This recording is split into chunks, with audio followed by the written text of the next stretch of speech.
ये ऑक्टोपस कितना मीठा और मजेदार है। आखिर तुम क्या करने वाले हो? वही जो पहले तुमसे कहा था।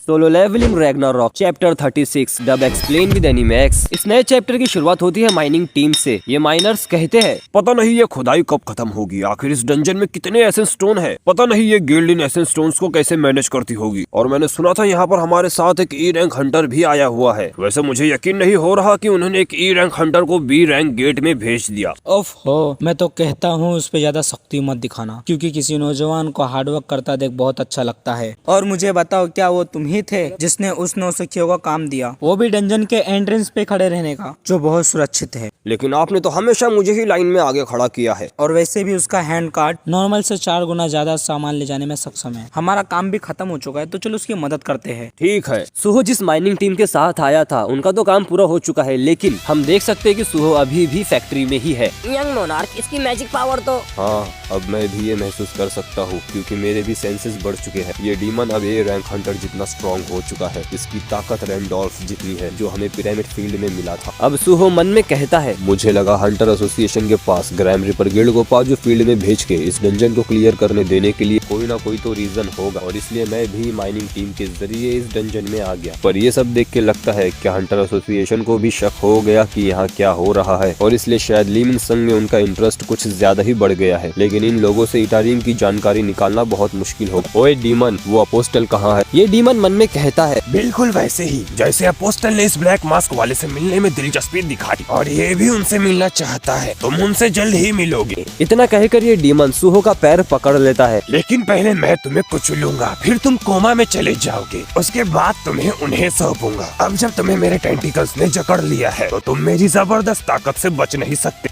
जबरदस्त ताकत। हाँ, अब हमें थोड़ा सा पास्ट का सीन दिखाया जाता है, जहाँ एमुट सुहो को ट्रेन कर रहा है। मजेदार। मुझे लगा नहीं था कि आप मेरी ट्रेनिंग को सिर्फ 5 दिनों में ही पूरा कर लोगे, वो भी अकेले। यंग मोनार्क, आपका शरीर अब पहले से काफी ज्यादा ताकतवर हो चुका है। वाओ। मेरे अलावा सुहो की बेमिसाल बॉडी देख के किस किस को खुद पे शर्म आ रही है, वो कमेंट में जरूर बताएं। लेकिन इतनी बेहतरीन बॉडी होने के बावजूद भी सुहो बेचारा बेहोश हो जाता है, और ये मन में कहता है, सभी स्टेट पॉइंट को ऐड करना बहुत अच्छा डिसीजन था। अब मैं डेली क्विस्ट के जरिए स्ट्रेंथ बढ़ा सकता हूँ, और मैंने न्यू स्किल भी गेन कर ली है। यंग मोनार्क उठिए, मैं आपसे वादा करता हूँ, अब से आप इस दुनिया के सबसे मजबूत इंसान हैं। और अब चैप्टर आता है प्रेजेंट। सुहो इस डीमन के चंगुल से अचानक छूट जाता है, जिसके कारण ये डीमन हैरान हो जाता है। और ये क्या, सुहो ने तो उसके टेंटिकल्स उखाड़ दिए हैं। अब सुहो की स्ट्रेंथ 120% हो चुकी है, और अब सुहो अपनी बेमिसाल स्पीड के जरिए बाकी दोनों डीमंस को बहुत बुरी तरह से मारता है। मैं दोबारा पूछता हूँ, इटारिम अपोस्टल कहाँ है? मैं तुम्हें जरूर बताऊंगा। ये डीमन शायद यहाँ से भागने की कोशिश करने वाला था, लेकिन सुहो ने इसका सर पकड़ लिया और अपने डैगर से इसका सर धड़ से अलग कर दिया। लेकिन इसका ये कटा हुआ सर अभी भी कुछ कह रहा है। इस आदमी को ये क्या हो गया है? इससे निकलने वाली ये तरंगे, ये बिल्कुल वैसी ही है।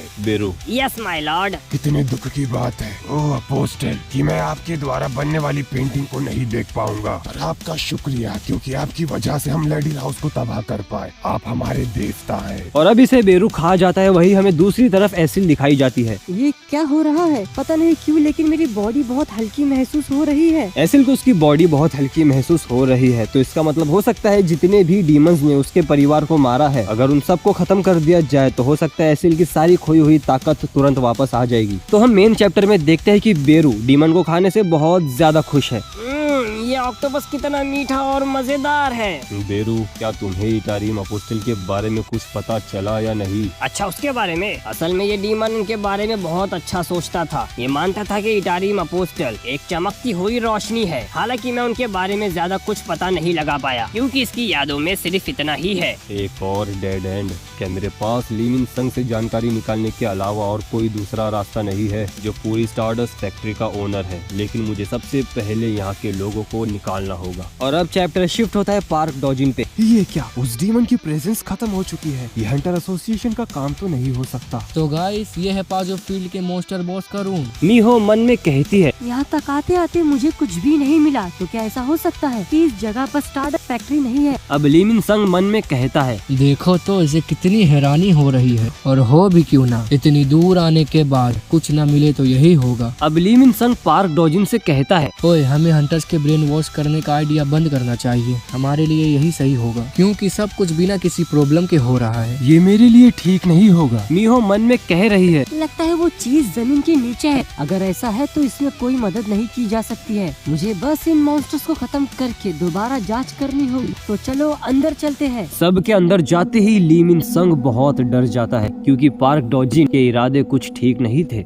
आखिर तुम क्या करने वाले हो? वही जो पहले तुमसे कहा था, यहाँ के सभी हंटर्स को अपना गुलाम बना दूंगा। इतना कहकर पार्क डॉजिन ली मिन संग के गले के अंदर स्टारडस्ट डाल देता है। यानी जो ली मिन संग स्टार पाउडर कभी नहीं खाने वाला था, अब वो भी इसका गुलाम बन चुका है। जिस शख्स को मैं अपना गुलाम बनाना चाहता हूँ, उसकी एक अच्छी वैल्यू होनी चाहिए। तुम जैसे ए रैंकर के साथ काम करना, लिम तैग्यू जैसे एस रैंकर को खत्म करना, ये शुरुआत से ही बेहुदा वादा था। अब पार्क डॉजिन इसके कान के पास कुछ कहता है। मुझे लिम तैग्यू पर अपना हाथ रखने के लिए तुम्हारा इस्तेमाल करना होगा। तुमने मेरा फायदा उठाया। तुम्हें क्या लगता है मैं तुम जैसों के हाथों ब्रेन वॉश हो जाऊंगा? पर हम देखते हैं कि ली मिन संग एक अजीब से रेल में पहुंच चुका है, और यहाँ पर कोई है जो ली मिन संग से कह रहा है, जैसा परमेश्वर परमपिता कहते हैं वैसा ही करो। और अब हम देख सकते हैं कि ली मिन संग भी इसके कंट्रोल में आ चुका है। एक काम तो हो गया, तो चलो अब दूसरों को अपना गुलाम बनाता हूँ। और ये थी इस चैप्टर की समाप्ति। मैं ऐसे ही और अदर मांगा का भी डब एक्सप्लेनेशन लाता हूँ, तो तुम चाहो तो उसके लिए मेरे चैनल को सब्सक्राइब कर सकते हो।